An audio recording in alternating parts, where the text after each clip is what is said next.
आपको बता दूँ 9:15 बजे तक मोबाइल पे आ रहे थे जी कि रास्ता मुमकिन नहीं है। 9:30 बजे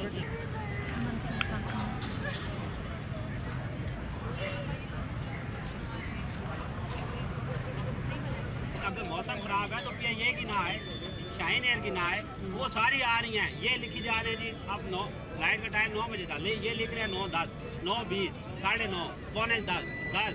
अभी उन्हें नया टाइम 11 बजे। मुझे कराची से फ़ोन आ गया कि जहाज़ क्रैश हो गया। हाँ, मेरे अंकल थे पायलट, उनका नाम परवेज़ इकबाल चौधरी है और वही जहाज़ फ्लाई कर रहे थे। तो उनका जहाज़ वही मतलब उसमें उनका कंफर्म हो गया कि उनकी डेथ हो गई है जी। तो आपके अंकल थे वो? हाँ जी, अंकल थे। यहीं इस्लामाबाद में रहते थे? नहीं, वो रहते हैं कराची। तो कराची से फ़्लाइट ला रहे थे इस्लामाबाद। तो मैंने ये जहाज़ देखा है, मैं अपने ऑफिस बैठा रहा पीआईए बिल्डिंग में 3rd फ्लोर पे।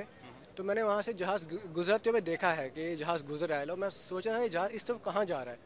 तो फिर उसके थोड़ी देर बाद इत्तला आई है कि ये इन पहाड़ों में जहाज़ क्रैश हो गया। आपको कैसे पता चला कि जहाज़ जो है वो आपके अंकल चला रहे थे? मुझे फ़ोन आया भाई का कि उसने कहा कि अभी चेक करो। मेरा ख्याल है कि अंकल जहाज़ फ्लाई कर रहे थे।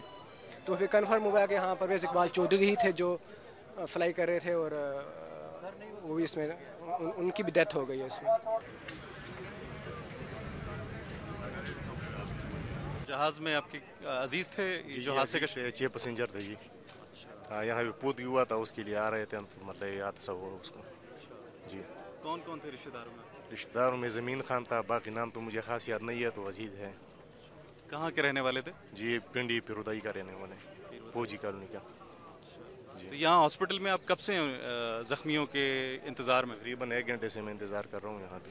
हाँ, यहाँ किसी ने आपको मालूमात फराहम की है कि लोगों को कहाँ ले जाएगा? कोई ख़ास मालूमात किसी को भी नहीं है जी। आपकी यहाँ किससे बात हुई? यहाँ पे जो पुलिस वाले से बात हुई, मीडिया वालों से बात हुई, डॉक्टर से बात हुई। क्या कह रहे हैं? कोई कंफर्मेशन नहीं है सर।